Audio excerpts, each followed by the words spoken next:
All right. Welcome to Ring Takes. We're back. Um, this is going to be a very ranty episode for me because TKO, what are you doing? How do you release the New Day? That is what this show is going to be about. It's going to be about TKO. It's going to be about their dealings against content creators. Maybe that's us. Maybe that gets us in trouble.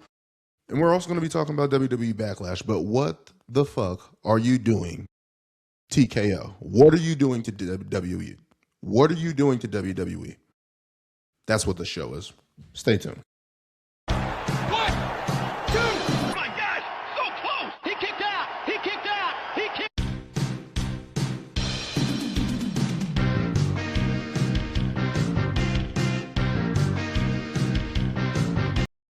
All right, we are here. Episode 147. Of course, I'm Daniel with Brian and Lewis of Ring Takes, and we have returning Sonny the Man Eagle Kane, from co-host of Wrestling Spotlight, pro wrestling veteran, and mentor of the Mass Luca of 880 Wrestling. Thank you for joining us here, Sonny. Lots of stuff going on here in the world of professional wrestling, especially with WWE, and especially in particular with TKO. This company has derailed my enjoyment, my joy, my interest in WWE in a matter of weeks. And we came off the heels of WrestleMania. We got through WrestleMania, right? With night one, where people thought that TKO was in charge of. Night two kind of turned it around and kind of saved my love for wrestling at that point in time. And it's not even necessarily the in-ring product at the moment that's bothering me. It's all the reports. It's the headlines. It's the releases that have been happening left and right. And especially to a tag team that we all love, the New Day has recently been released. Well, not released. They've asked for the release due to talks about restructuring their contracts in WWE. And I I I don't know how to grasp this because this is a company that has reported billion-dollar revenue gains, uh, uh, uh, and positivity in terms of what they're building and stuff like that. In terms of revenue, um, big gates, making all this money essentially. And then they come to the talent and say there's cuts and budget cuts they're happening. And now they're asking talent to restructure their contracts. Brian, you've been following this a little bit more. What are your thoughts of just what has been happening, especially with the New Day? Kofi Kingston and Xavier Woods been with the company what, nearly 20 years? Especially Kofi, I think he was with there 18 years. Xavier a little less, but what is your take on this TKO? What they're doing right now, and just the I don't know what to call it. But what is your take on the TKO dealings? I really don't know what to call it. It's your classic case of corporate success versus emotional investment. I mean, that's the best way to look at it. Look, we get it. WWE from a financial standpoint is thriving right now. And from the looks of it, since TKO was taken over, they're being run like pretty much like your modern sports property, where it's very lean, optimized, and it's all profit driven right now. And the problem is with especially when we talk about like talent like the New Day. Well, let's look at the New Day for example. Since they turned heel and won the tag team titles at last year's WrestleMania, everything that's happened since that moment has been nothing but negative for them. I mean, they went in this direction of turning them heel.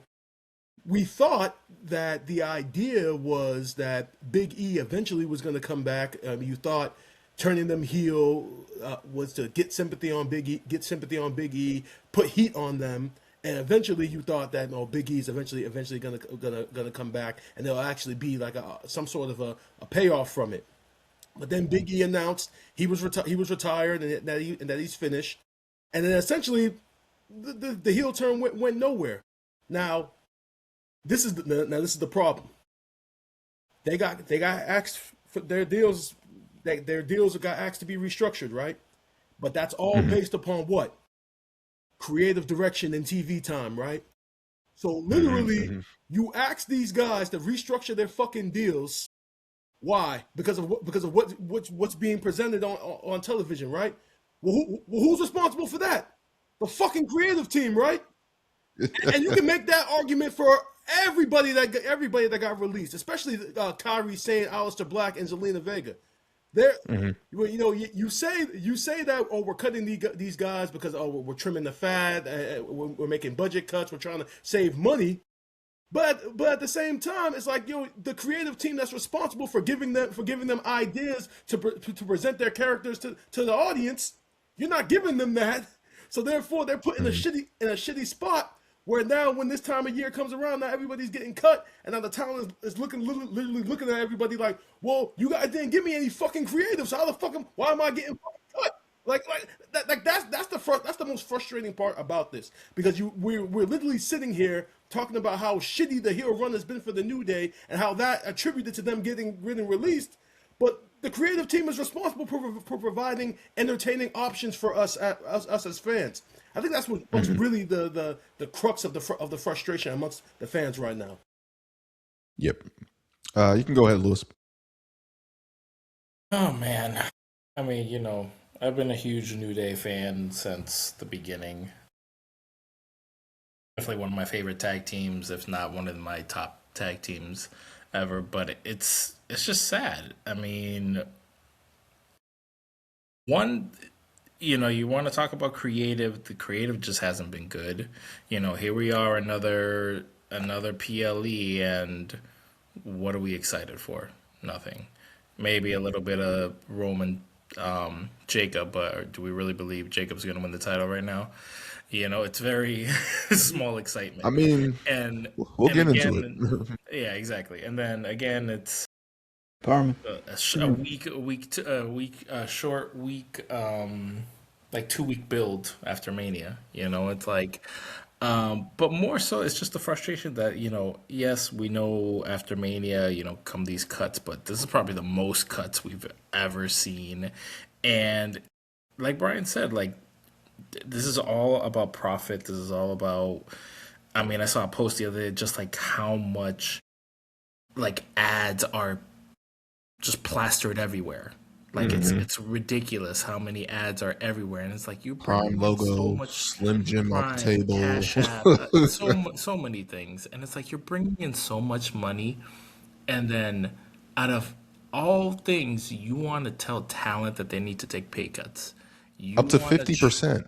You want to trim the roster. Yes, I mean there's always going to be people who are utilized, who don't have creators, who don't have stories in place, but at the end of the day, you guys are in charge of that, and it's like it's just mind-boggling that your essential pieces of this company are what's being, I guess, like treated at the bottom of the totem pole, which is your talent. They bring you the money, they bring people to come see them, and you're not prioritizing that.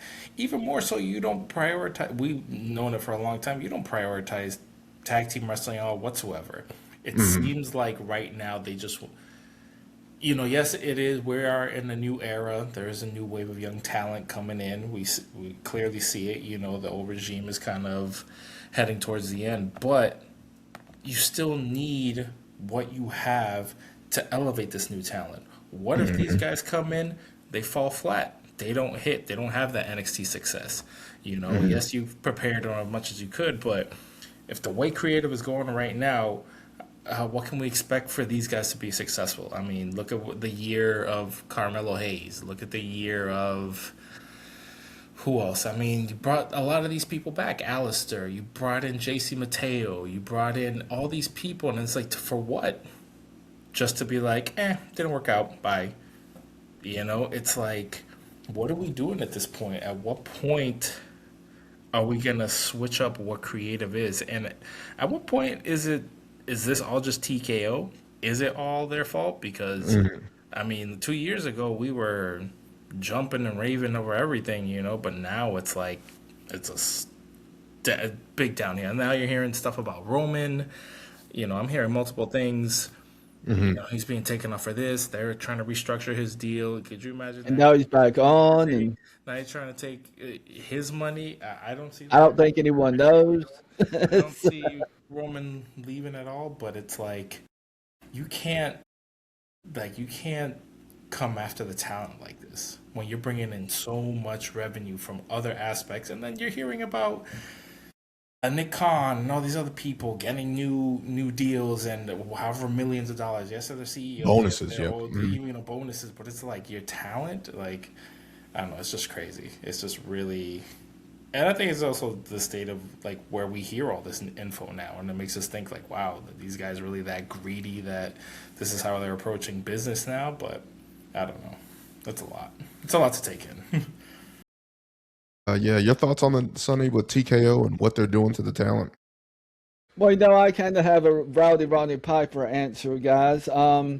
If you can't finish the story, Brian, just fire 'em. I mean, let them go. Just throw them out the door and kick them in the butt and say go to AEW or wherever you want to go and be done with it. But I don't think that's the correct approach. And I was canceled by my mentor and partner Gerald Bentley on Wrestling Spotlight not to be so abrupt toward TKO because, well, let's just say he's got a connection to TKO. He knows a lot more about it than I do. But what I don't like about TKO's involvement is the way that they're presenting it. The only solid person we know who is involved in TKO at this point in time is The Rock. I mean, we don't know who all the board members are. We've not seen their faces. It's kind of like ice in wrestling, sort of. And what I mean is you don't know who the players are. You don't know where they're from. You don't know anything about them. This new company's moved in, and to the people that have anything to say against them, they're gone the next day, literally. And in my day, the way it operated, guys, was if they didn't make it in the WWF, they sent them down to the house shows, where the general fanfare back then didn't know this, but back then the general house shows were organized by the WWF. The WWF umbrella ran the whole show, but most of the fans didn't understand that back then the way they do now. Good Lord, if they had it been a different day back then. You want to put blame where blame goes, but in this instance, no one really knows who to blame because we're hearing it's not all Triple H's fault. And to that, I say hell to the chief because if it's not, then maybe we're being too hard on Triple H, and maybe we should be looking at TKO a little bit harder. I heard this about it. I heard TKO was actually going to AI and asking AI for outcomes of matches at best case scenarios. Now that takes the human element out. Now when I was a fan, I've been in since I was a fan. In the NWA coming up before I got work as a fan. That's right. I worked in the NWA as a fan ringside. Got paid for my involvements by Dusty Rhodes, the American Dream. He was the booker at the time. They had a board. But guys, you knew who the 15 head board members were. You saw them. We've not seen the TKO board. We don't know who they are. We don't know a thing in the world about them aside from The Rock. And I'm scratching my head going, why? Yeah. Why be so mysterious about it? And are they going to continue to do this? And I saw today on X, should they redo the WW logo even and crap like that? I mean, it's ridiculous. Yeah, it's getting to a point for me where no. That's what's being brought out of us as wrestling fans right now and people who enjoy the product. Lewis, you mentioned before on the chat and stuff like that, a couple content creators online via Instagram, TikTok, and stuff like that are now being attacked by TKO in terms of doing watch-alongs and stuff like that, or reacting to certain things, or posting their videos and clips and stuff like that as getting the word out for WWE, bringing more eyes to the product, right? Yeah. And these people are now being attacked, and these people are now being censored and blacklisted, or their accounts taken away and stuff like that. And it's like we're getting into a point where it's getting very censorship. It's getting very again, I don't even know what to call this. It's getting Catering. it's just getting really, really not confusing, but just disappointing in terms of what's actually happening, right? Yeah. Whereas we knew with WWE and stuff like that, where there were budget cuts in the past and stuff like that, it was like, okay, they're getting rid of certain talent, XYZ. It was usually either one a person they're going away, or a couple of people and stuff like that, or people who weren't on TV and stuff like that. The New Day wrestled the week before they were released. I saw them, and they were Kofi, decent. Kofi I don't Kingston understand why they got cut. and Xavier Woods was working his way to get back. Zoe Stark comes to mind. With her whole transition, we know about her ACL tearing, coming back and they were doing the vignettes, and then all of a sudden you're cut. And that does happen in wrestling and stuff like that. But Of course, I had never break down when the Kabuki Warriors got split up. I didn't understand that at all either. and I don't get that either. And we can do our "We Want Kyrie" here again. We do. I guess I have to add "We Want the New Day." Like, add that too. this is coming to the point where I remember when the Legion of Doom was in WWF in the late '90s, and they had that whole Hawk and Animal story where I think it was Animal, or was it Hawk? It was Hawk who was on, who was drinking and stuff like that, and they brought that in, and then you kind of remember the New Age Outlaws kind of putting them out to pasture, right? Kind of beating them up, winning the tag team titles and stuff like that.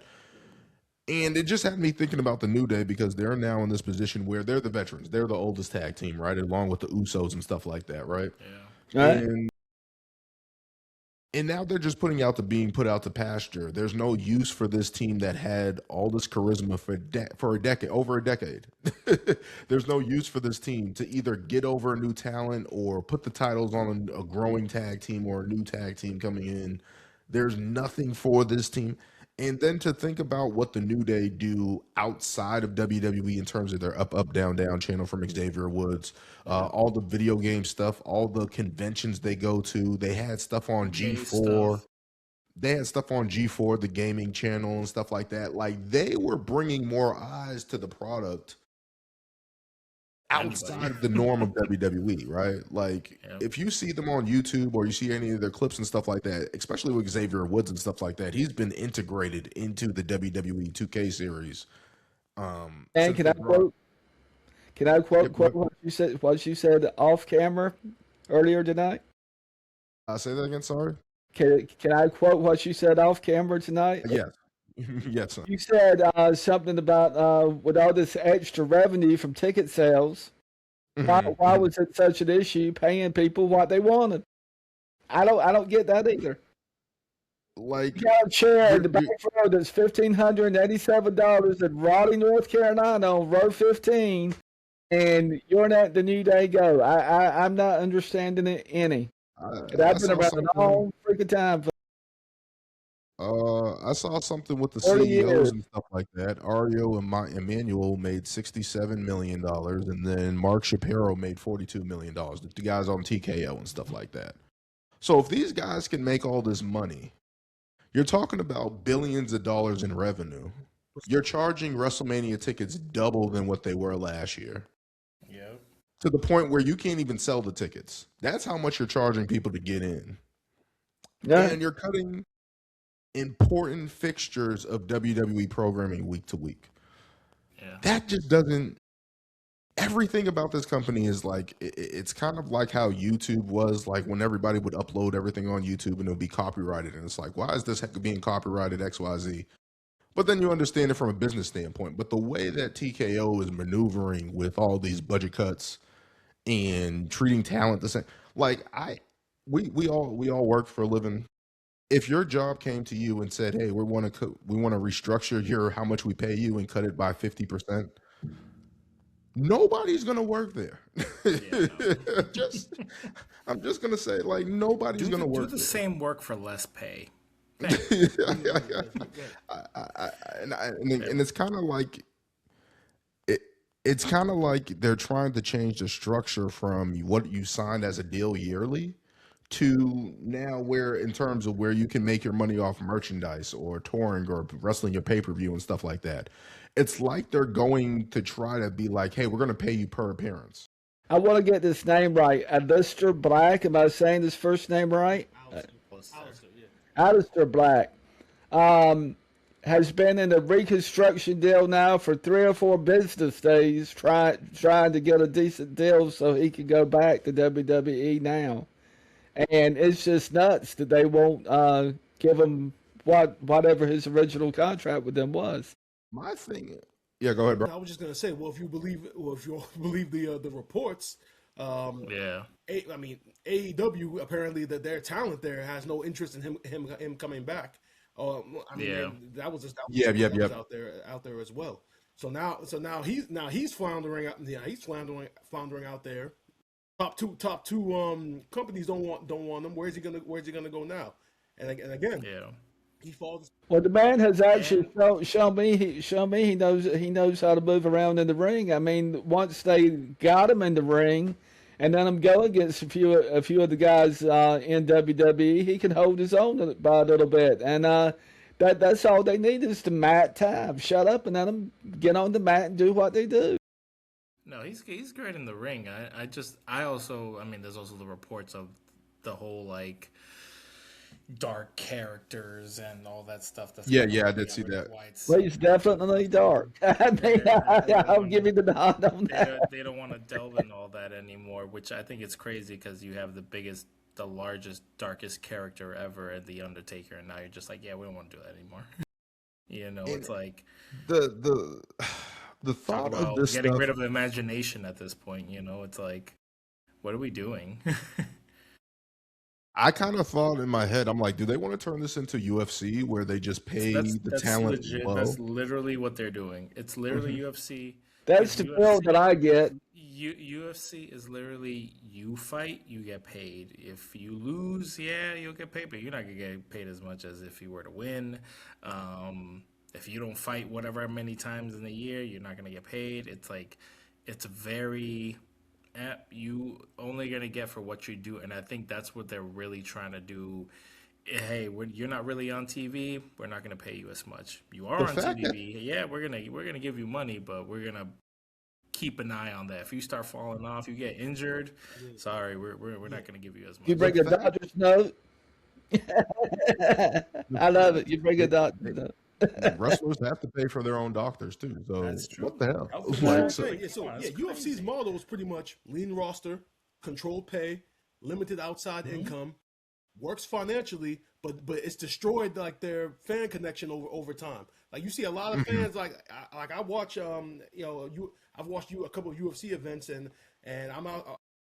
So the X page is actually in a group with that does both wrestling and MMA. And a lot of MMA fans, they've come out and said they're like, yeah, UFC, they've lost the buck. Similar to how we feel about WWE now. It's the same thing with UFC fans. For the folks that watch me week in and week out, Brian, I've got several fans here, fans here in Mount that I send these shows out to. I'm making reference to Chad Gable bringing in a doctor's note in WWE some weeks back, saying he couldn't work. That's crazy. But just in terms of what UFC is, in terms of what Lewis was saying, in terms of the talent and stuff like that, like UFC, they're selling out stadiums in Brazil and Tokyo and stuff like that. And then the top fighter only got like $100,000 or something like that, or they get $250 to that base pay. If you get fight of the night or knockout of the night, you only get like $50,000. Like, obviously, to us, yeah, shit, I'll take $50,000, but still, like, for what they're doing in the ring, putting their bodies on, and it's like, I don't know what benefits they get or whatever, health-wise or whatever, but it's just like that's the way for literally almost trying to kill somebody, it's like wrestling does not work that way. Wrestling, they wrestle way more. There's a lot more training into it. And I'm not saying that UFC is less grueling than wrestling, but I'm just saying in terms of appearance, night to night, week to week, wrestlers are in it more than anybody else. Like, I don't get how you then go to talent and say, "Hey, you want to take this pay cut?" And if then you only have 2 days to, they were saying reports that they only had 2 days to respond to it. Like, you're upending people's livelihoods Yeah. when you do that. And I'm pretty sure guys like the New Day, they're pretty well off and stuff like that, or whatever the case may be. But it's just like you're still messing with people's livelihoods. And both Xavier Woods and Kofi Kingston wrote great messages on their Instagrams, basically saying thank you, they're grateful and stuff like that. This is a dream and XYZ, all the positive stuff. Cool. But it's just like, to those guys who literally were given chicken shit and turned it into gold for over a decade, and then to just be tossed to the side like that, that's terrible. Because I remember when they debuted in Brooklyn, what was it, 2012? Was it SummerSlam? Something like that, yeah. I didn't think it was going to work. I thought that was going to be the end of those three guys. Like, they're going to be gone. Like, Big E was in NXT, Xavier Woods was a Creed in TNA, and Kofi Kingston was on this trajectory of Intercontinental Champion rerun and stuff like that. And I'm like, I don't know if these guys are going to survive this. And somehow they made it over a decade doing this gimmick. Pancakes, trumpets, big WrestleMania entrances, WrestleMania host. With one Like- of them becoming WWE champion. Big E, both of them. Big E and Kofi becoming WWE champion. Xavier Woods won King of the Ring. Multiple times. When you think of tag team wrestling in this new era of WWE, it's the Usos and the New Day. And to toss away the New Day like this, who have been constant fixtures, they've been given, as I said, chicken shit and turned it into gold. Even when their revamp happened, they tried to make it work. They did everything to get attention. They did everything. And for them to get tossed to the side like this is just disheartening, because they're both come off as great guys. Everyone loves them. And you just toss them to the side when they've given so much to the company in and outside of the ring. I Go ahead. think we also Go got to ahead. make sure that it's. I mean, I guess it's not that they were tossed, but they decided to Yeah. stick around. You know, it's not like they were just like cut, but they were like, "Hey, this is your new deal," and they're like, "Yeah, I'm not taking that." And that's literally what them said in their posts. Is like, well, I think Mark Kofi said, "Know your worth. If they're offering you crap and you're like, I'm not worth that," you know, like, do what you got to do. And like you said, these guys are probably well off. You know, they've been in WWE for a long time. Probably, I think I saw something they were making like 7 figures, which, you know, they're definitely, you know, and definitely have probably invested their money and are good. But it's like, for what their history and what they have left, like we've already seen like guys in these like them are still in their prime. You know, they can still do amazing things. Like, look at Randy, look at Zack Ryder, look at all these other guys who are like in their 40s, 50s, and it's like they're still going. And like Chris Jericho, like, come on, like, they don't have to be wrestling every damn week, but they've been doing it so long that they can do it well and however they want at this point on the indies, or where there's AEW, which I'd be perfectly fine if they went to AEW. I think they would probably bring a huge breath of fresh air into that tag team division, probably do stuff that they probably wanted to do from the beginning. You know, I was definitely one who had hope that their heel turn would turn into something. Didn't. I never understood Grayson Waller being with them at all. I thought maybe might be some angle there. Give him the boot, whatever. Give him his little push, whatever. And that didn't happen. But, you know, I have at least my view is that I have hope that they're going to do great things. It would really suck if they do end up taking away the up, down, down from Xavier Woods, because he made that. He did all of that. I don't know what, you know, in terms of like ownership of that is. If that really does just belong to WWE, that would really suck to just lose that entire channel. But I'm pretty sure he would probably rebuild something even better. And he was one of the only people doing something like that, you know, like he brought all this stuff in and to like not even consider being an ambassador or something like that, whatever, you know. It's just mind boggling, like how much they brought to the company, and you're just like, yeah, we're going to change this deal that you already got and give you less. And they're like, no, we're out. Which is, at the end of the day, I think good for them for making their own decision and requesting the release, because it's like you shouldn't take less than what you know you're worth. So Yeah, it's a good punch because it's like even when the New Day were crap, I'm still pulling for them to do great things. Yeah. I still wanted them to be in the tag team division. I still wanted them to do great things. And I just feel like, especially with WWE television and stuff like that, and we're all saying all this stuff about how the booking's bad or they're not utilizing people right. They weren't utilizing the New Day right. Like Yeah. Grayson Waller should have gotten over with that group, either being an annoyance or something, and for him to just be put in the background, and then he gets served up to Obafemi. I was worried about him getting cut because I think he has a lot of talent that they haven't tapped into with him, and it's like, for sure. like, why are you not utilizing this guy? Why didn't you do anything with the New Day to help him get over? Like, that's my biggest problem. Like, The New Day and the Street Profits could have been a rival. I mean, they would have been a hell of a matchup. Together. Easily. They never put them together. They never ran them opposite of each other ever. They never even paired them up as an 8-man in anything. That's a crazy thought to think right there, that They never pair them Street together or Profits anything really- like that, or have a rivalry or anything like that. It's crazy to think just the lack of creative for all these people involved. Yeah. And you just brought up that because now we brought back the Street Profits. They're going after division. The New Day would have been perfect in this, even if they rebranded themselves to be baby faces again and stuff like that. Huge Street Profit fan. Love my Street Profits. I'm glad they're back. And they're working with LA Knight and stuff like that. And they're doing, like, I don't know. It's just TKO.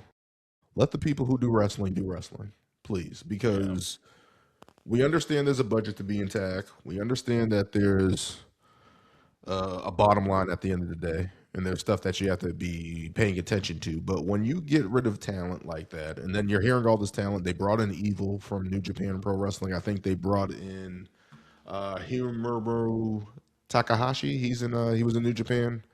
I butchered that name. The rumor is eventually he's going to end up in WWE. I do it from time to time. Don't feel bad. Appearance yet. I don't do commentaries on some of the folks because I can't say their names, so I skip it. So, like when we're sitting there looking at what they're signing and they're bringing in people, you're hearing they're bringing in all these people. We saw the influx of people from NXT and stuff like that, and then it's just like we understand this is a machine. We understand that there's multiple levels of this, but the fact that you couldn't utilize the talent correctly, and now I'm supposed to sit here and entrust that you're going to treat this new talent the right way and put them in the right position. I would have been more comfortable, me personally, if they had to send them down to NXT and let them redo themselves and redo their imagery and then bring them back that way rather than cut them.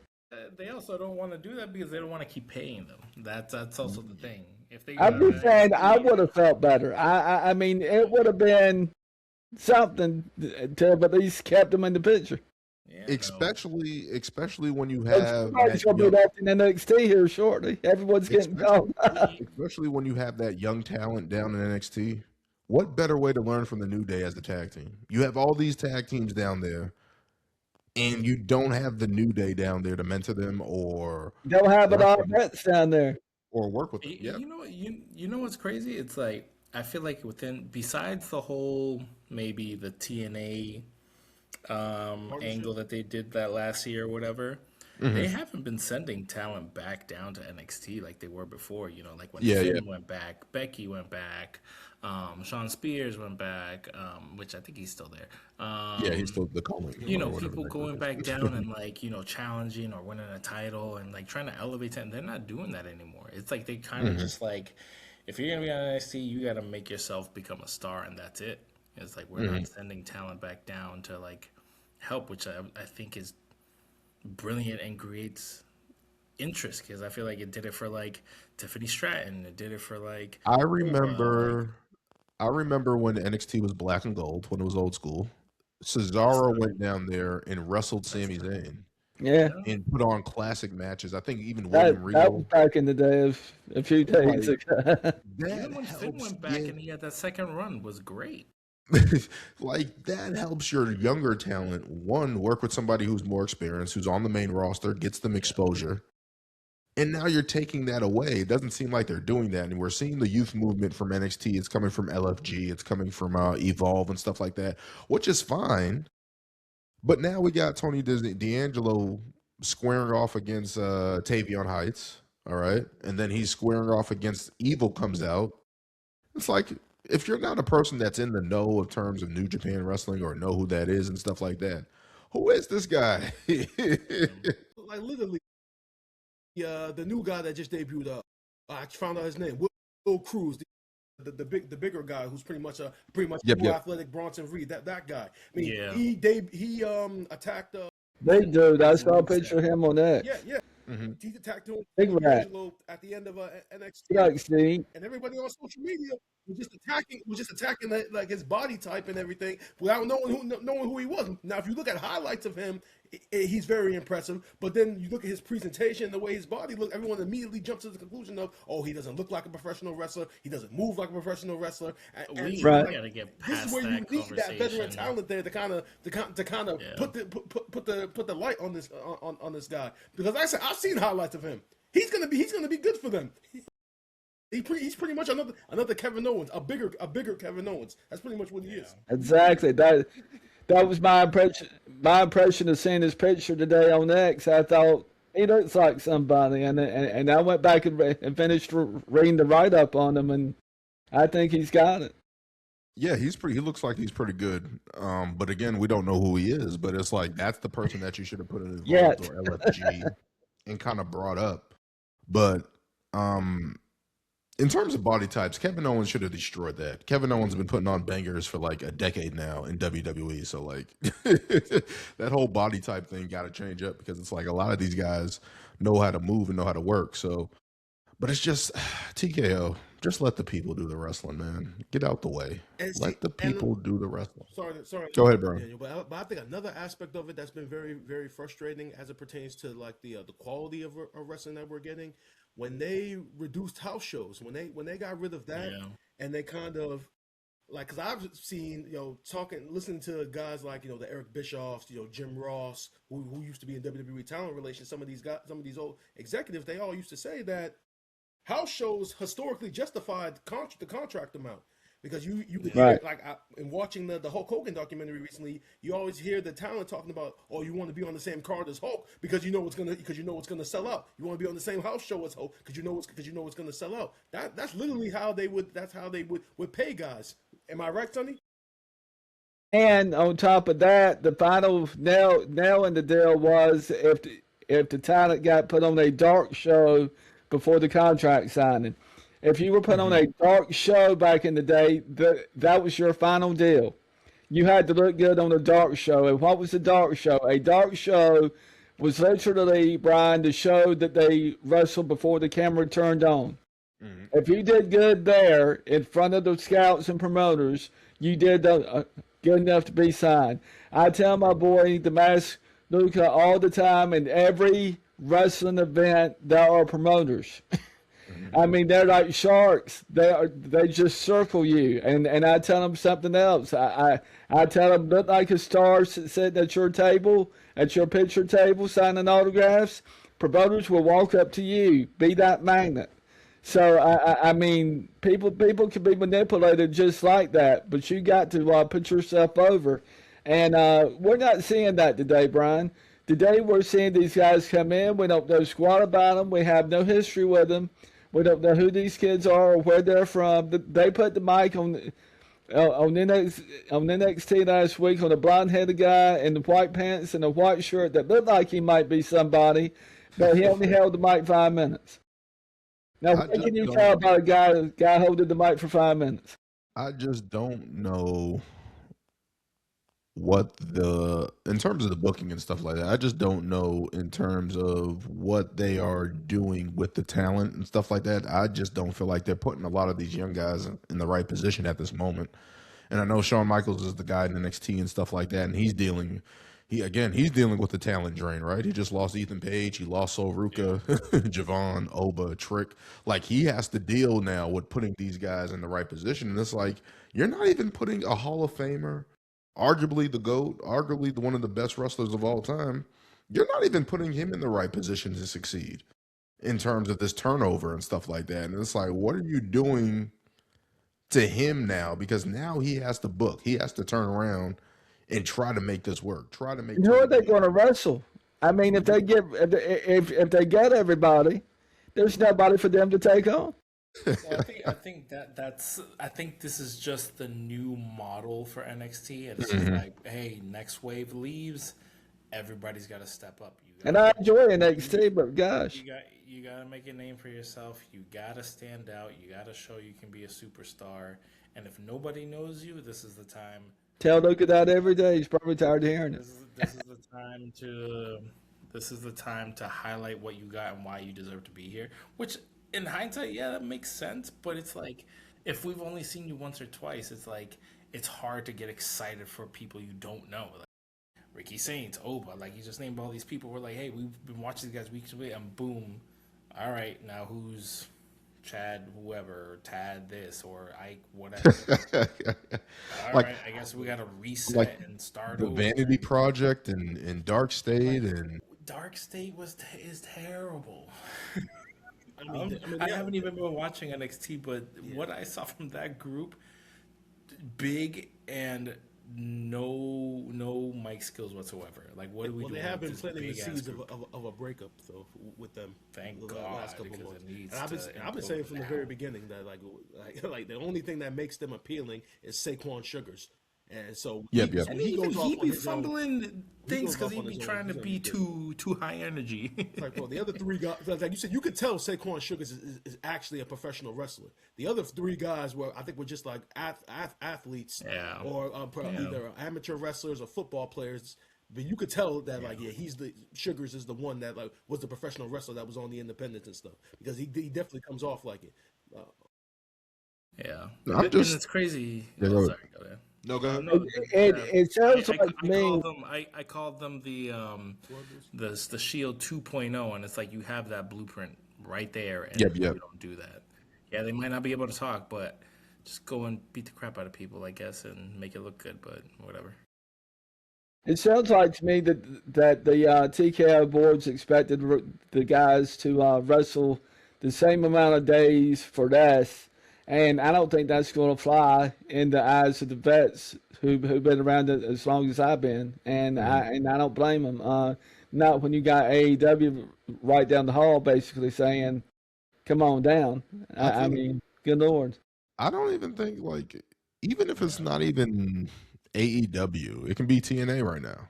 This can be an opportunity for Japan. TNA.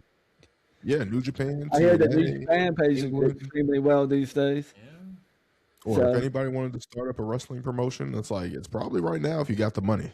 You can probably do it right now in worlds. Maple Leaf Wrestling or whatever. Yeah, Maple Leaf Wrestling, Yeah. MLW. This is an opportunity for them too. So I guess that's a good thing, because now talent. I don't know how many people are going to accept that. I'm pretty sure they're not asking everybody 50% cut of their paycheck, but from the ones that we've heard of, it's just like, why? Who would anybody? I think they said there was a report that one person did it. I don't know how true the list was, but it was like Carmelo Hayes, LA Knight, Dom, Penta, which I'm like, I don't see half of these people. Yeah. That's why I was like, I didn't. I don't think it's that. Love me some LA Knight. Just love his attitude. He's got the best attitude in the WWE, and if they don't go, they suck. Yeah, in my opinion. But That's why I'm said just this in like, the- yeah. Go ahead, Lou. Sorry. No, I was just saying. I said this in the chat. Once they start playing with everybody's money, these guys could easily be like, He could be a world champion. That's all. My personal opinion. See, that's the thing, Lewis. You just said it. They start playing around with these guys' money. You're playing around with their money, and then the competition, whose leader is a billionaire, will throw all that money at them. So it's like you're playing with their money, and yet they have an alternative option where somebody will overpay for them. You're playing with fire. I don't get it. Yeah. Could you imagine if they brought in half of this talent in, and you literally would be able to make Collision a show that everybody wants to see because all this talent is there, and you're like, all right, let's see what they got, and it's actually good, and then you're like, well, I'm not gonna watch this WWE Week to Week. I want to see what the hell these guys are actually gonna do over here now, and then it's like And we always talk a about giant it. shift. Yeah. And it's just a little bit like back in my day when the WWF folks went to WCW because that's where the money was. And during that drought period, guys, WWF didn't do so well because their main roster was WCW. We had them over a World Championship Wrestling tearing it up. Like, I just don't understand why they would do that. And in terms of like AEW now, if you're AEW, because we always criticized AEW in the past for just signing all WWE talent, right? Like we were just like, hey, they're just going to sign up all WWE talent, and now it's like I Let me don't blame them for say, doing it if WWE is going to make them available at this degree. And maybe that helps AEW, and especially try to, was what Lewis said, try to do that Collision show and try to get that show going back and bump that up, kind of like the Monday Night Hey, Wars Lewis and stuff Jones. like that. And building the brands and stuff like that. It's like you're giving AEW a lifeline when they've been hitting at the right turn since the start of the new year and stuff like that. So it's like they're playing dangerous right now, and I don't know why they're doing that. And it's going to be one of those things where we've all worked for companies and stuff like that, where they do this type of thing where they restructure. Hey, we're going to do this because it's going to be better. And then it ends up after 6 months, you're like, hey, this isn't really looking good. And then they end up changing it back because it was crap. And I don't want WWE to do that. I want them to do the right thing the first time. You Right. know what I mean? I don't know. So- I I think bring back Kerry. Bring back Kyrie Sane. Bring back the New Day. There's a place, and especially with WWE, get where they had SmackDown for 3 hours and stuff like that. They've had all these shows. Now it's two. They're having all these PLEs. They're having Saturday night's main event. It's like, who are going to get to wrestle on these people? You're not going to have Roman Reigns wrestle all the time. You're not going to have Cody Rhodes wrestle all the time. Hey, you know what's crazy? I saw a post where somebody was like, yeah, I don't watch WWE week to week. I just watch the PLEs. And honestly, it's starting to get like that too, because even for me, I mainly just watch Raw. I try to catch up on SmackDown, and it's just like, by the time I've already seen clips, highlights, it's like, what do I need to watch? You know, it's like, Lewis, is it really worth my time? Lewis, I am so glad that you just made that comment, because that's exactly how I'm starting to feel about not just WWE but wrestling in general. It's like it's starting to feel like watching is a job. I'm watching it out of the necessity because we do this show, or I'm watching it out of habit. I'm not watching it because I want to. I'm literally just watching it because it's a part of routine, part of my routine now. I don't look forward to watching SmackDown. I watch SmackDown because I have to. I try. That's the worst feeling when you're doing things when you do things because they're a job and not because of pure enjoyment. 2 years ago, I was looking forward to watching Raw and SmackDown when Cody won the title at WrestleMania 40. NXT. NXT Black and Gold was a thing. I was looking forward to those episodes. Now it's a chore. It's a job. Yeah. And there are times like this past episode of Monday Night Raw. The only segment I really like paid attention to was the main event segment with Jacob and Roman. Everything else, it kind of was just in the background. And then, like, if the crowd erupted, I turned and I watched the matches. I mean, I paid attention to the matches for the most part. But the main event segment is when I was really like locked in and watching like I normally do. It's just like that Oba segment was really good too, though. With him and Otis was the Oba segment was nice too. But for the most part, like I said, it's a chore now, and TKO really has sucked my.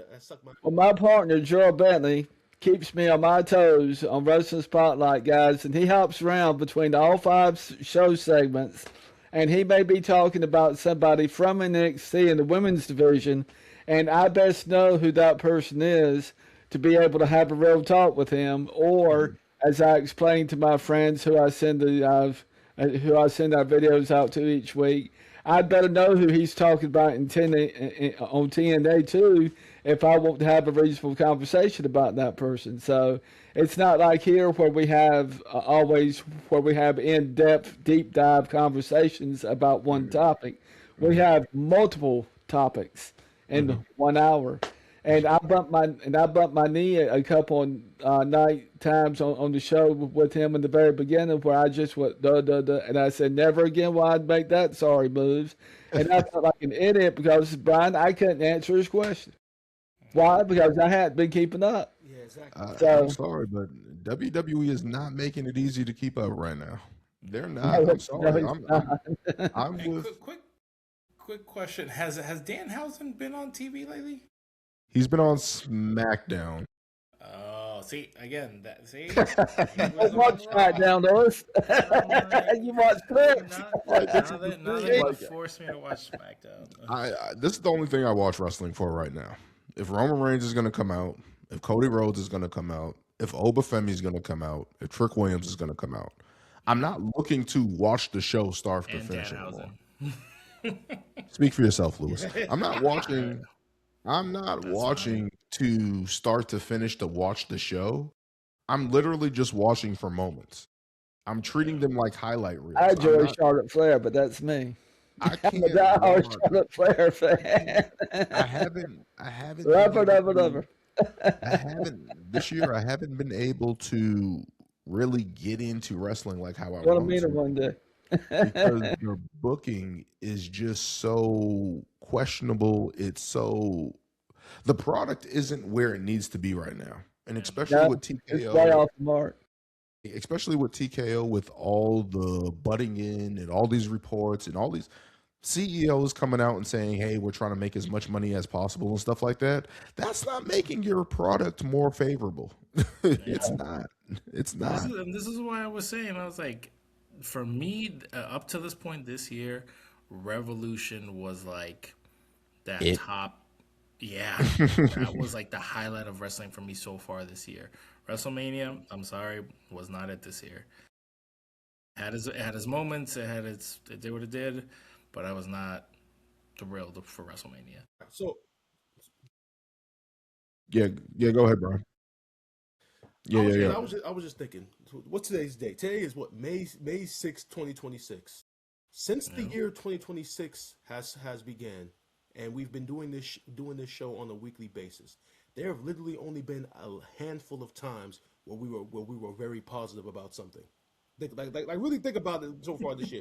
We were positive about night 2 of WrestleMania. We were positive about a couple of moments like the opening segment of Monday Night Raw when Obafemi first attacked Brock Lesnar.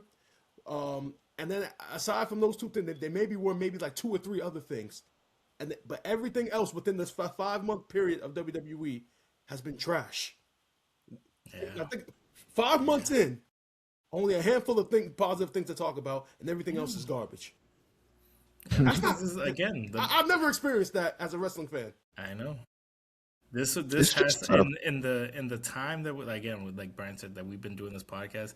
This was the one Mania where I was like, I don't know. I kind of experienced it on Monday Night Nitro when Hulk Hogan came storming in as NWO. I thought that was garbage, but oh really? Yeah, I thought we kind of went through a garbage period, but I can understand that. I can understand that from your perspective. I can understand. In my day, we called that garbage. I mean, in the terms of what Lewis is talking about, it's just like, and when Brian and basically all of us, is just like, I don't remember. It feels like this is what it's starting to feel like. It's starting to feel like when Vince was booking in 2018 and 2019. It's starting to feel that again, where it's just like, why am I watching this product? This is where I was watching NXT week to week, where I was like, I can't even watch a Raw or a SmackDown. And NXT only used to be an hour. That was my wrestling for that period of time, where it was just like NXT and then the pay-per-views. That's it. I didn't want to watch anything else. And it's getting eerily similar to that, where I'm kind of trying to poke around for other things to watch wrestling-wise.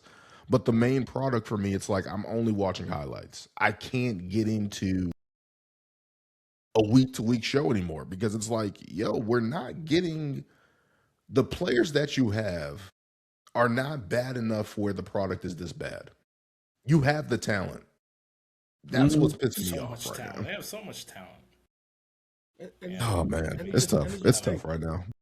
2 years ago, we were all so pro TKO only because we would have given anything just to get Vince McMahon out of the creative chair. I mean, when he stepped down, if I remember, I think I cried that day he stepped down because I knew that WWE was going to be in a completely different direction than I had experienced in my life, and I was looking forward to that change with Triple H being involved, not having the filter through Vince anymore. And now here we are. Here we are 2 years later, and it's a completely different issue now. Now you start. It's filtering. It's filtering through 2KO. Yes. At first we were just like, well, it's not Vince McMahon's company anymore. Now it's their company. Now those words mean so much more now.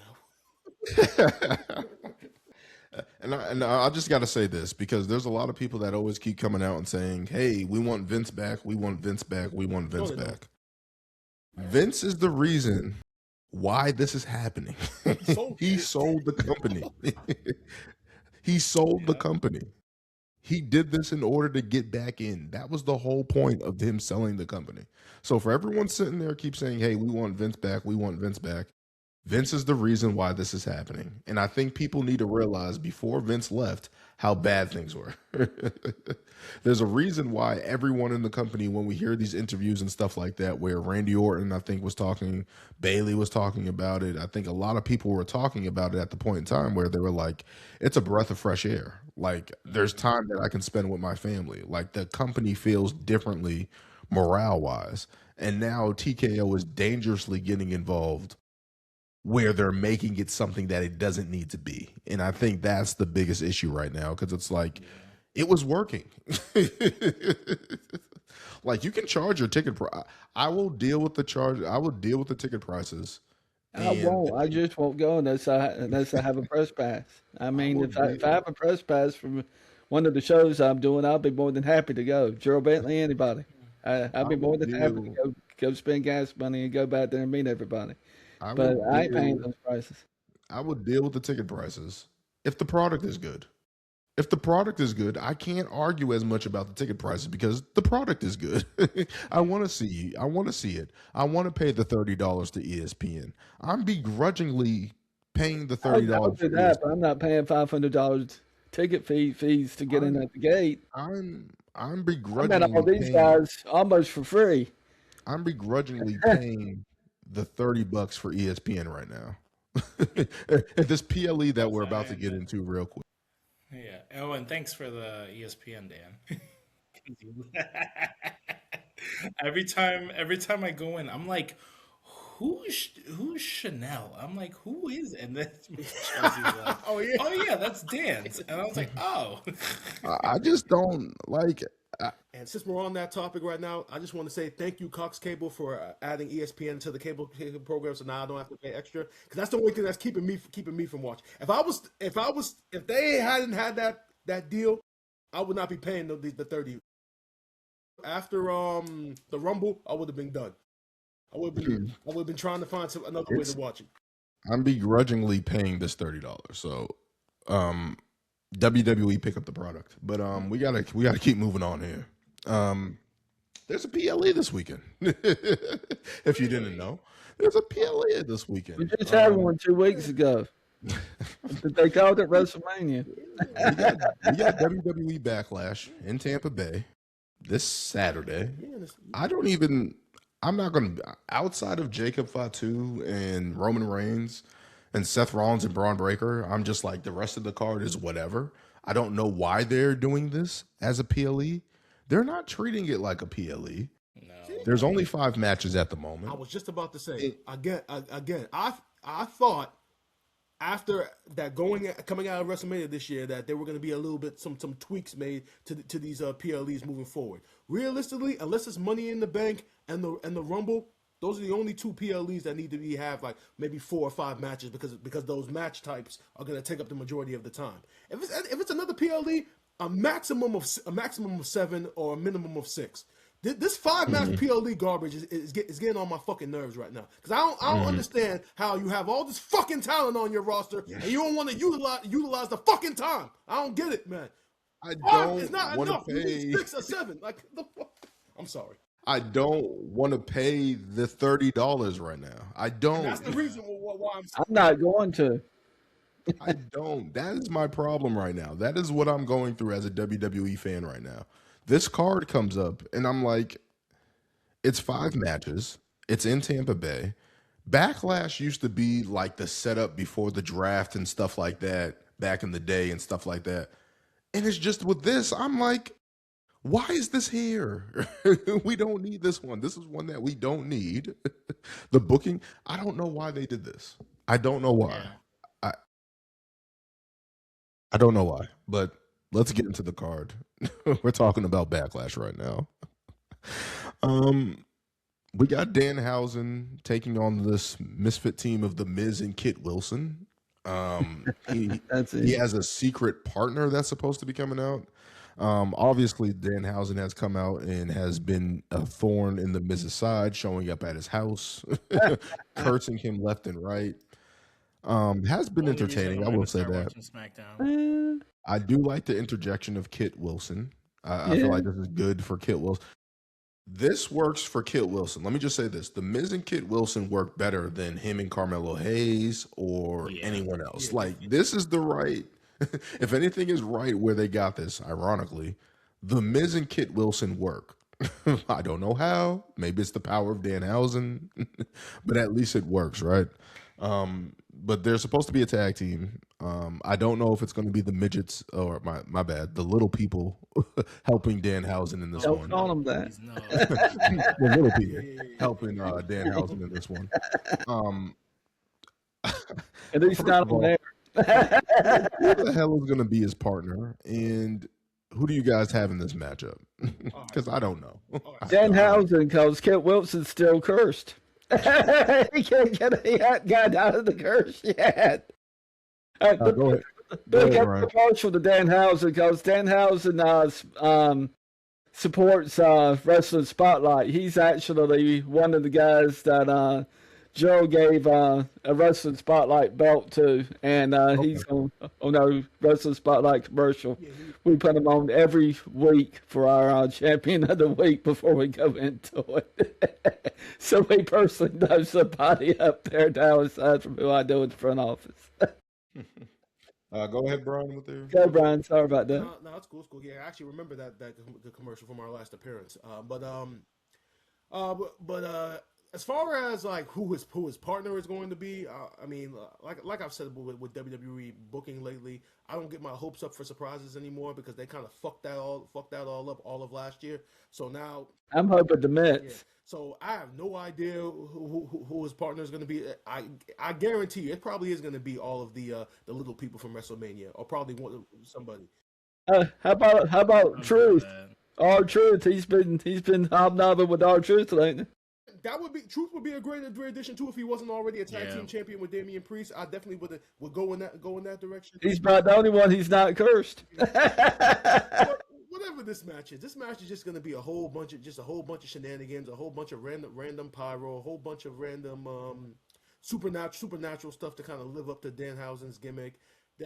I love it. Yeah, Danhausen, whoever it is probably going to end up coming out on top. I have no positive attachment to this match at all because I don't see like who's going to be his partner that was actually it would be somebody that wrestling fans would connect with that's related to Danhausen. I can't think of anybody. It's gonna be the Boogeyman. That's what it is. The Boogeyman. The Boogeyman's gonna come out. On my day, the Boogeyman was Jimmy Valiant. He's retired, so it can't be the Boogeyman. He retired in April. Yeah, but I'm messing with you. Again, a 5 PLE match card with all this fucking talent, but yet you want to put this match on. I don't. Danhausen selling the shirts, man. He's selling merchandise. Great. Time, but all right. He's got a blip too. He's selling merchandise. You want to have him on the show? Great. You could do a backstage segment then if that's the case. You don't need to put him in a fucking official match. And people just seeing him backstage interacting with people, that's enough. He's been flourishing in that role, being backstage and just causing havoc. So why not just continue that on a PLE instead of putting him in a match? There's so many other. Because he can wrestle. So much other shit. He can really wrestle. Like I would rather have seen like a fatal four-way for the IC title with Penta, Rusev, Javon Evans, and Ethan Page, since they've been telling that story on Monday Night Raw. I would have rather have seen that than fucking Danhausen. Yeah, no, I mean, I'm a huge Danhausen fan, so I mean, I'm in support of it, but I do agree with Brian. Like, this is probably a match they could have saved for Friday Night SmackDown. Doesn't need to be on the PLE, but like Dan said, hey, he sells the shirts. They gotta give him some. They gotta give him some spots where it is. I guarantee this match is not gonna be long. It's not gonna be longer than like 5-10 minutes. It's gonna be. You never know. Well, you never know. The actual match will be 5 to 10 minutes. The entire between entrance to the end probably will be like half an hour because whoever the mystery, that entrance, their entrances, whatever. But the match is not going to be very long. It's going to be kooky. It's going to be fun. It's going to be, again, highlight Danhausen. They might get a couple hits here and there, but he's going to do whatever trickery, Danhausen-ish stuff he's going to do and get the win. This isn't a hard match to book. It's literally just to get more people to buy more merch, keep him relevant, and keep the comedy aspect alive. Because, like we said, Truth isn't really. He can't be the whole thing, so they're using Danhausen for that. So we know you love it, Dan. I'm going Danhausen. Of course. Just because I don't see why they would have him lose anything at this point. Yeah. But I'm just disappointed. If this match was on the card with 2 other matches, I'll be fine. But the fact that it's literally a prime wrestling match, I'm just like. I mean, it's Backlash though. It's Backlash. This is the pay-per-view after. This is the PLE after WrestleMania. But what big? Okay, even just saying that. What happens after the pay-per-view after WrestleMania? Do we get title changes? Do we get shocking surprises? Rarely. No. WWE. To me, it's a Saturday night main event feel to it instead of a pay-per-view, but that's me. Exactly. Like I said, do we really believe Jacob's gonna win the title right now? Not right now, no. He will, but not right now. WWE, you had the booking there. You just had to do the draft. That's it. That is it. That's all I can say about this. Like, Pat McAfee's gone. They can't draft anymore. my God. Oh my God. Turns out WWE didn't need saving per Pat McAfee. We're all going Danhausen on that one. Clean sweep. I guess we got to keep going through this, but let's keep going. We got Io Sky versus Asuka, and they took out Kairi Sane out of this. Put that hashtag up right now. I was just about to say. They took out the main purpose of this whole story, and now they are just fighting just to fight. And go ahead, Daniel. And then there's Io Sky. I mean, go figure. Why did they do? First of all, I'm not saying that Io and Asuka couldn't have been something big with the right booking because it's there. The history is there. The storytellers there. They have history from back in Japan. It's there. It could have wrote itself. But for some reason, they decided to release a big part of this story and now just have them interjected into a feud over just her now being the teacher. And I'm just like, this could have been so much better if you guys actually followed through with the story and actually built this up over a year and didn't have the Kabuki Warriors being background noise. Like, Asuka is a Hall of Famer. She is one of my favorite wrestlers. Since she came to NXT, outside of the makeup she wears. When she came to NXT, when she defeated Bayley, I was upset. I'm like, why did she defeat Bayley? Why did she? And then I sat there and watched her wrestle and kick ass for, 2 years in NXT and then come to the main roster? Like To this is lose one to of the most. Charlotte. I know. Still hurts till this day. I'm still gonna say to this day that Charlotte Flair and Asuka could have been Ricky Dragon, Steamboat, and Ric Flair, modern day, and they didn't do it. For whatever reason, they just didn't do it. I don't know why. And then I got to inject, if they don't do a different angle with Charlotte Flair, she's going to be just another pretty face in the locker room shortly. It And I seems think like that's they what are. Natty Flair was talking about on X recently. They need to promote her differently and get her back to singles action. I think ultimately the whole women's division needs to be a rehaul. But what they're doing to Io Sky and Asuka as decorated competitors is disgusting. And I don't know why they're doing this, but I'm gonna go Asuka. I don't know why. I'm in the back of my head, I'm just like they're gonna make Asuka lose so they can release her too. And No, don't say that. Don't say that. what? You literally I'm just sorry, said Lewis.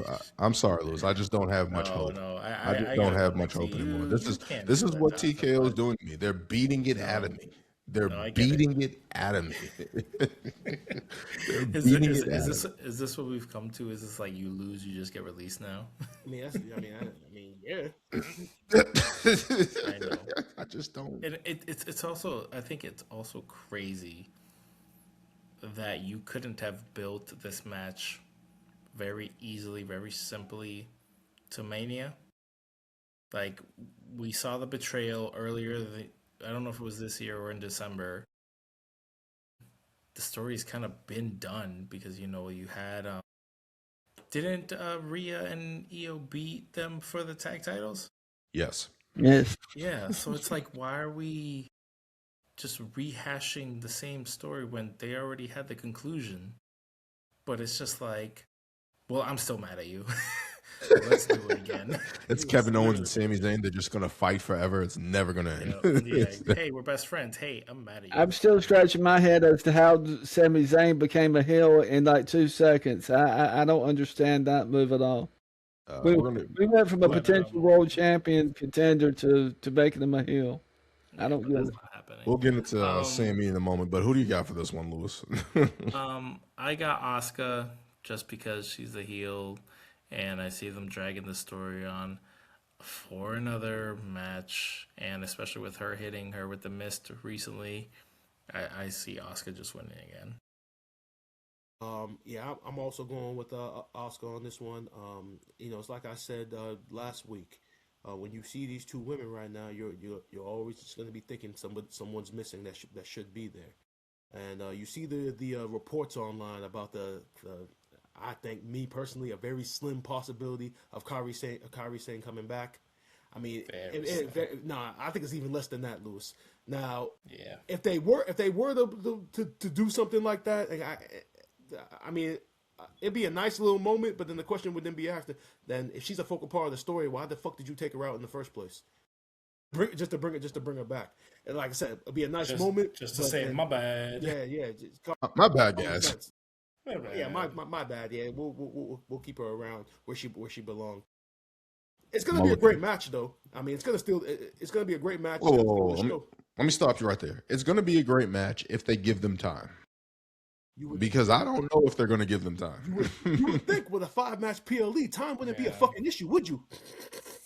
Right? You think it would be a 10-15 minute match, right? You think?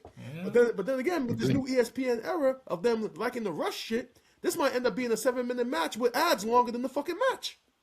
There we go. Yeah. The ads. Yeah. The ads. Yeah. Oh my God. Who do you have in this one, Sonny? Because this one has kind of been off the rails. I don't even know what to say about it. Who do you got, Sonny? Let's say bring back our missing lady here all the way from Japan. I'm going with Asuka. If I'm watching the match and they bring Zayn back at the last minute and she's on Io Sky's side of the ring, then it'll be Sky. But if they don't, it'll be Asuka.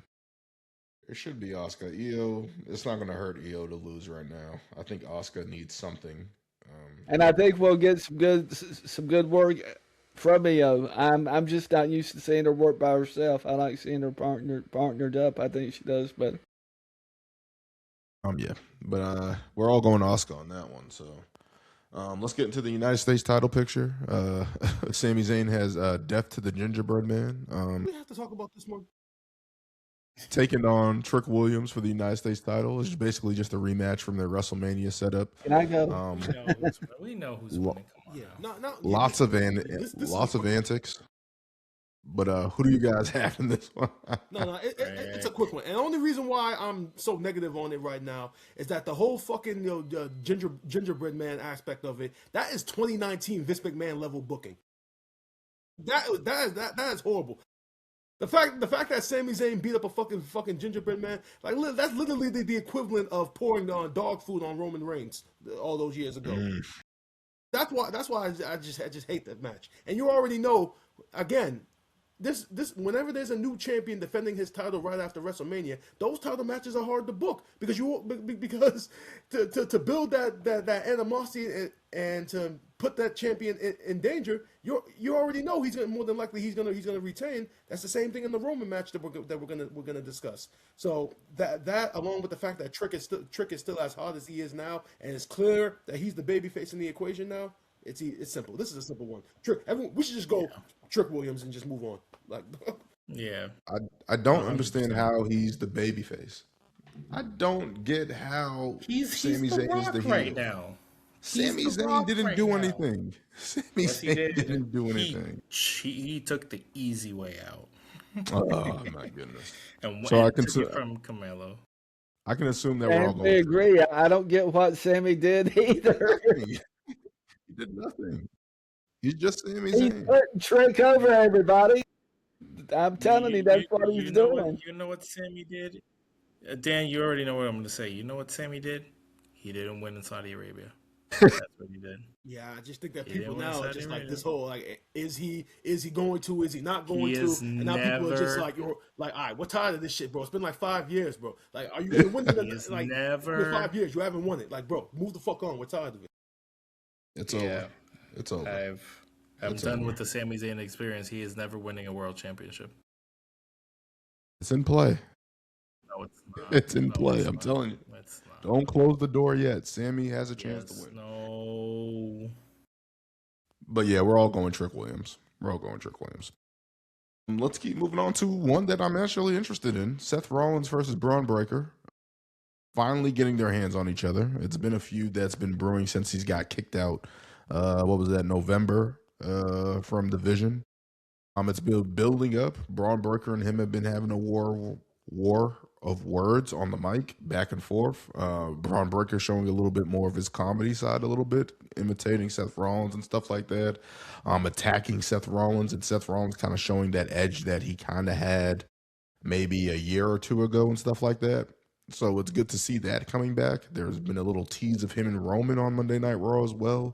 But let's start with Sonny. Who do you have in this one between Braun and Seth?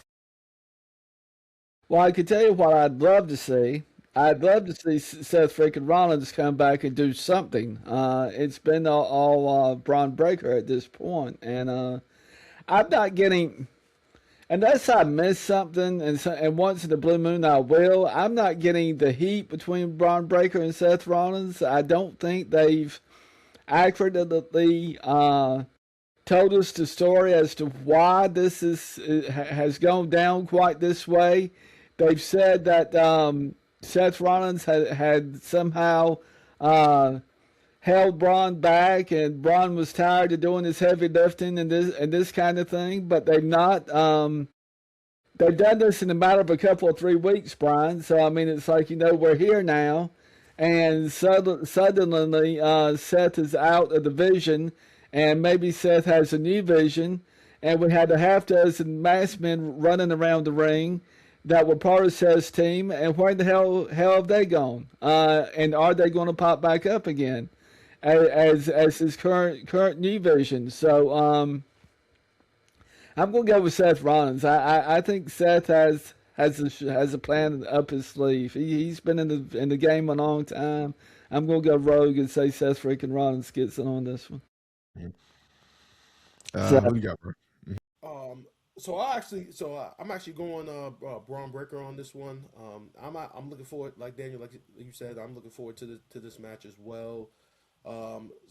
Sonny, in response to what you said in regards to the storytelling that's been done, they tried not this past Monday Night Raw, but the Raw last week when they had that promo segment in the ring. Yeah. We saw. I mean, Braun Breaker is getting better. He's going to get better, but there's levels to this when you're talking about going head to head with Seth Rollins. Seth Rollins is a G as far as the microphone work goes. And you hear the same story with factions that break up all the time. The whole he held me back, or we were nothing but his lackeys, and now we want our respect. I mean, that's literally been like the same story formula for a faction or a team whenever they break up. So I haven't really seen anything like unique in regards to this story. Like we said, it's gonna be a great matchup between the two. Definitely don't think this is gonna be their only match. I do think that this feud is gonna carry well into through the summertime. And this probably won't this Seth Rollins versus Division thing might not be complete until after SummerSlam. Honestly, maybe even longer than that. Honestly. Do you think we'll finally get to the end of what all these masked men were about? I mean, I don't think that story's played out fully yet. I think there's more of that to come. I think they should dead that. Yeah, I don't. I think they did dead that. Yeah, I don't think they should do that anymore. I think it's over. I do think Seth Rollins is going to start a new group, but I think it's going to take a couple months for it to actually form. And I think I hope so. I'm a Seth fan. I can't I'm gonna go with Braun Breaker on this one just because I think that's going to keep the feud alive. I think it's kind of weird that they've been keeping the vision away from Braun Breaker a little bit. I haven't seen them interact too much together in a while since Braun's come back and stuff like that. So that's interesting. But I think they're going to come back into the fold. And I think, go ahead. Now, I'm sorry to interrupt you, Daniel, but they did have a segment together on Monday Night Raw where all three of them were well, I was at Dad's. I missed it. And like, because I was watching it before the show tonight. Logan Paul was going off on the segment before with when Joe Hendry was playing the guitar, singing the song, and then Braun Breaker was trying to calm him down, saying that, and Austin Theory, and then they had made the match the over-talented Joe Hendry. So they did have that last week where they are together. So I think that's where they should be interjected into this. I don't know. Maybe there's a Seth Rollins, Joe Hendry tag team that's going to happen. That'd be cool. That'd be different. Wouldn't be surprised, but yeah, I'm going Braun Breaker. I think that's going to continue the feud. I think it gives something Seth to fight back for, and I think it's a way to reintroduce Braun as a dominant figure in WWE. So I think that's probably the best option right now. Who do you got in this one, Lewis? Yeah, same thing. I see Braun Breaker winning. I mean, it's going to be his first PLE match since his injury. He was off Mania. Obviously he had his little spot where he cost Seth the Gunther match, but I feel like he needs a win. Obviously, he's been coming off dominant. I definitely see the Vision coming out to help interfere, and then you're going to have the Street Profits come out, but he's still going to take the L. I think Braun Breaker needs the win right now just to, get more wins under his belt, get him on a win streak, even if it's with the help of the Vision. Honestly, Seth's kind of going on a little bit of when Baron Corbin was going down on his luck, and I feel like they're telling that story right now where they're like, oh, he has no friends, he has nobody to support him, he has nobody, whatever. Talking about the masked men, I feel like that was all just not really people to help him. It was just distraction wise, obviously, just to create that illusion of oh, which one is he? Where is he? But right now, he really doesn't have people in his corner like the Vision does, and that's what Braun has. So I see. You want to know who I want to see? You want to know who I want to see in this corner and actually get a good rub? Grayson Waller. That's who. I was literally gonna say that because it works out perfect because Austin Theory's in the Vision. Yep. Easily could work. Easily. Joe Hendry, Grayson Waller. I don't know about Joe. Because Grayson, Joe Hendry's targeting Logan Paul, so I'm like, he has to be in it. Yeah, so that's the only reason. I don't want them to be a group. I don't want them to be a group, but if there is a 6-man tag down the road, I wouldn't mind seeing the trio. No, yeah, same. We're going Braun Breaker, and Sonny is going Seth Rollins. Let's keep moving on. We got the world title, World Heavyweight Championship, the only title. Cody Rhodes not defending this. I guess we didn't see SmackDown, so he's tagging in with Gunther. But we got this World Heavyweight title matchup. Jacob Fatu after WrestleMania. We've been interested in this because we've seen Jacob Fatu challenge for a title and be in this spot, especially after WrestleMania and stuff like that. Jacob Fatu bringing back the Tongan Death Grip, talking about his heritage, talking about taking out Roman Reigns. Let's start with Lewis. Lewis, who do you have in this one for the World Heavyweight title? Jacob Fatu or Roman Reigns to retain? No, I'm joking. Come on, it's Roman. Roman's not losing the title. They have been doing a good job of making Jacob look really strong after Mania. They have. I will give them that, but we've seen the story time and time again. I mean, saw it with Sammy. Come on. No, it's not happening. I did see some people talk about maybe Zilla Fatu coming in, which would be really cool. I think would be really cool. I don't think it's happening, especially with him bringing out that move, which I believe Umaga used to use at one point. No, Umaga used to use the thumb. That's solo. He did, but I thought he also used the grip. Yeah, I know he did the spike. No, Daniel, it's a 1. it's a 1-up.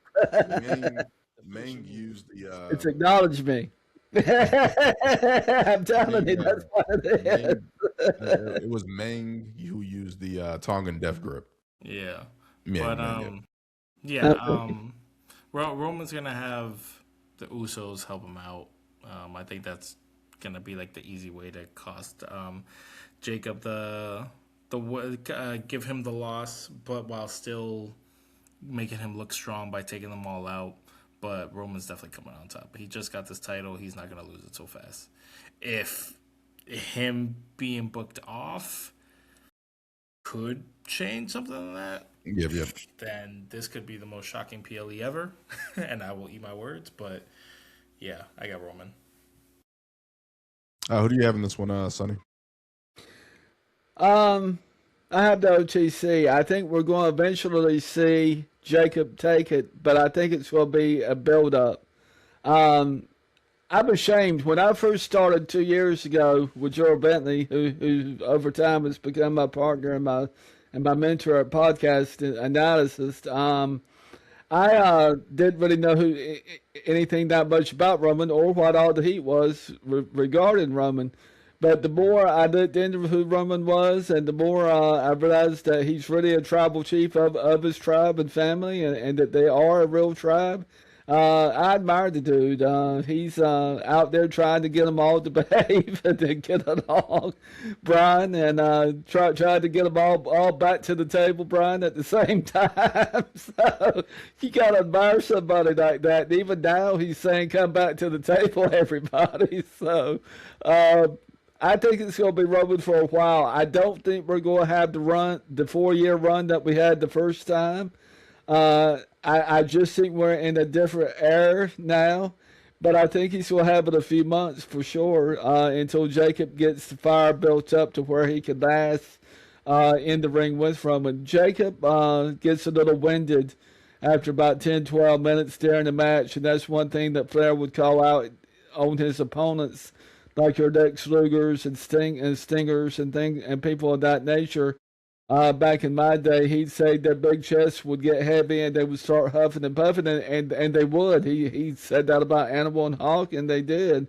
And I'm saying that about Jacob. Jacob is all gas, no brakes, but you run out of steam after a while when you're in there with an evenly matched person. And I think that's what Jacob's going to find out come Saturday. He's in there with an experienced dude. Well, we shall see. Who do you got in this one, Brian? Well, Similar to everybody else, I'm going with the OTC to retain. Like Lewis said, he just won the title at WrestleMania. This is going to be a very long title. Well, at least through the summer, in my opinion, for his Roman's title reign. I think for this match, the only thing that we're looking forward to is the quality of it, and if there are going to be any shenanigans at the end. I mean, Lewis, you gave a great prediction. Well, speculation about Zila Fatu debuting. That would be something that's unique, that's kind of out there, because I've seen a lot of hits. I've seen a lot of his highlights too. I mean, he really is Umaga's youngest son. He really, literally, if you put side by side photos of how they look, you can literally tell. Yep, that's his youngest. So and that would be that would be nice. But aside from that, just the quality of the match and whether or not there's going to be run-ins or more members of the large Samoan family get involved. I mean, there's like 300 of them. Shit, just pick one. But it's gonna be a great match. This is tremendous for Jacob Fatu. It's something that I've said for numerous months leading up to this moment, that eventually when he broke away from Solo and he was on his own, you're gonna get to see a lot of his personality and his character showing through. I mean, you see him in interviews. He's real. He's authentic. I mean, that was the one thing about their promo segment this past Monday night on Raw. I thought it was a tremendous segment because, like I said, because it felt real. It felt authentic. Like that didn't seem like these guys were like cutting a wrestling promo. It felt like they were just literally sitting backstage and just talking. Like that's how it came. That's how it came off to me, at least. So definitely going to be looking forward to it. It's going to be a great match. And I'm just curious to see like how is WWE gonna book Roman out of this one, because I doubt he's beating Jacob clean.